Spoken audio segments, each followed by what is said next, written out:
വെള്ളി നക്ഷത്രത്തിലേക്ക് എല്ലാവർക്കും സ്വാഗതം. ഇന്നലെ ഫാദേഴ്സ് ഡേ ആയിരുന്നു. ഈ ഫാദേഴ്സ് ഡേക്കാണ് എറണാകുളത്ത് അമ്മയുടെ മീറ്റിംഗ് നടന്നത്. അമ്മയുടെ മീറ്റിംഗിൽ വെച്ച് അമ്മയെ ശരിക്കും അപമാനിക്കുന്ന രീതിയിലുള്ള എല്ലാ കാര്യങ്ങളും നടന്നത്. അവിടെ 500 മെമ്പർമാരുണ്ട്, 200 പേര് പങ്കെടുത്തു. അതായത് 40% പേരാണ് പങ്കെടുത്തത്. പങ്കെടുത്തവരിൽ തന്നെ ഗ്രൂപ്പുകളായി പിരിഞ്ഞവരാണ്. ഇന്നലെ എന്തൊക്കെയോ ഒരു സംഭവിക്കും.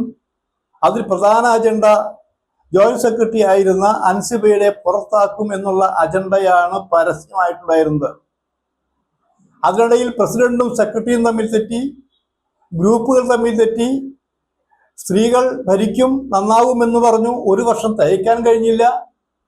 അമ്മയ്ക്ക് മോശപ്പേരുണ്ടാക്കി, ആകെ നാരാണക്കല്ലായി എന്ന് പറഞ്ഞ പോലെ നിവൃത്തിയില്ലാതെയാണ് ജനറൽ ബോഡി വിളിച്ചത്.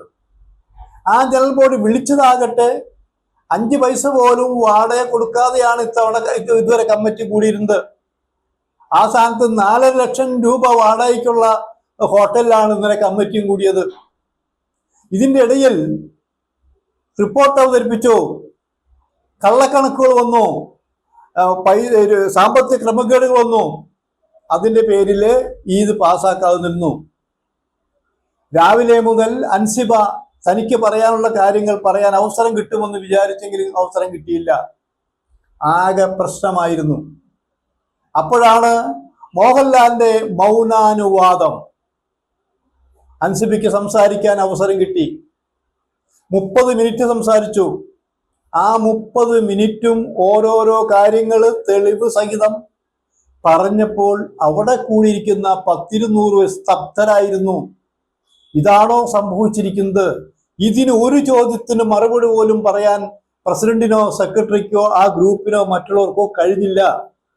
അങ്ങനെയാണ് വെറുക്കപ്പെട്ടവളായി തീർന്നിരുന്ന അൻസിബ എല്ലാവരുടെയും പ്രീതി പിടിച്ചു പറ്റിയത്. ആ പ്രീതി പിടിച്ചു പറ്റിയപ്പോൾ വ്യക്തമായൊരു തീരുമാനമെടുത്തു. ഒന്നുകിൽ ഈ സംഘടന പിരിച്ചുവിടണം, അല്ലെങ്കിൽ എല്ലാവരും രാജിവെക്കണം എന്നുള്ളത്. ഇനി ഈ കമ്മിറ്റിയെ വെച്ചുകൊണ്ട് താരസംഘടന മുന്നോട്ട് പോകാൻ പറ്റില്ല എന്നുള്ള തീരുമാനം, അലിഖിതമായൊരു തീരുമാനമെടുത്തു. ഇതിന് മോഹൻലാലിന്റെ മൗന പിന്തുണ ഉണ്ടായിരുന്നു. മോഹൻലാലിനെ മാത്രമല്ല, മറ്റു പലരുടെയും. കാരണം ഈ 1 വർഷമായിട്ട് ഒരു ഗുണവും ഈ സംഘടനയ്ക്ക് ഉണ്ടായിട്ടില്ല എന്നുള്ളതാണ്. അതിലെ മറ്റേ പ്രസിഡന്റ് രാജിവെച്ചു, മെമ്പർഷിപ്പ് പോലും രാജിവെച്ചു കഴിഞ്ഞാലേക്ക് സംഘടന വേണ്ട എന്നുള്ള രീതിയിൽ. അങ്ങനെ പുതിയൊരു കമ്മിറ്റി നിലവിൽ വരാൻ പോകുന്നു എന്നാണ് പറയുന്നത്. അതിനൊരു 3 മാസം കഴിയണം. ഇപ്പൊ ഒരു അഡ്വോക്ക് കമ്മിറ്റിയെ തിരഞ്ഞെടുത്തു. അത് നമ്മുടെ പാലക്കാട് MLA ആണ് അതിന് ചാർജ് വഹിച്ചിട്ടുള്ളത്. വലിയ കുഴപ്പമൊന്നുമില്ല. പാലക്കാട് MLA എന്ന് പറയുമ്പോൾ അറിയാലോ, നമ്മുടെ നടനാണ്, സംവിധായകനാണ്, സർവോപരി വലിയ കുഴപ്പമില്ലാത്ത ഒരു പിഷാരടിയാണ് അല്ലേ നമ്മുടെ. ആ പിഷാരടി മമ്മൂട്ടിയുടെ നോമിനി കൂടിയാണ്. വലിയ കുഴപ്പമൊന്നുമില്ല. അപ്പം ജഗദീഷ് കമ്മിറ്റിയിൽ ഒന്നില്ലെങ്കിലും വരുന്ന പുതിയ 3 മാസം കഴിയുമ്പോൾ പ്രസിഡന്റ് സ്ഥാനത്തേക്ക് ജഗദീഷിന്റെ പേരാണ് വരുന്നത് കേൾക്കുന്നത്. സെക്രട്ടറി സ്ഥാനത്തേക്ക് അൻസിബയുടെ പേര് കേൾക്കുന്നു. പക്ഷെ ഇതിനെ ഇല്ലാതാക്കാൻ വേണ്ടി വേറൊരു ഗ്രൂപ്പ് കളിക്കുന്നുണ്ട്. എന്തൊക്കെ ഗ്രൂപ്പ് കളിച്ചാലും മമ്മൂട്ടിയുടെയും മോഹൻലാലിന്റെയും മൗനാനുവാദം ഈ കമ്മിറ്റികൾക്കെല്ലാം ഉണ്ട്. അപ്പൊ ഇനി വരുന്നൊരു കമ്മിറ്റി വളരെ ശക്തമായൊരു കമ്മിറ്റി ആയിരിക്കും. ശക്തമായൊരു കമ്മിറ്റി എന്ന് പറയാൻ പ്രത്യേകിച്ച് കാരണമുണ്ട്.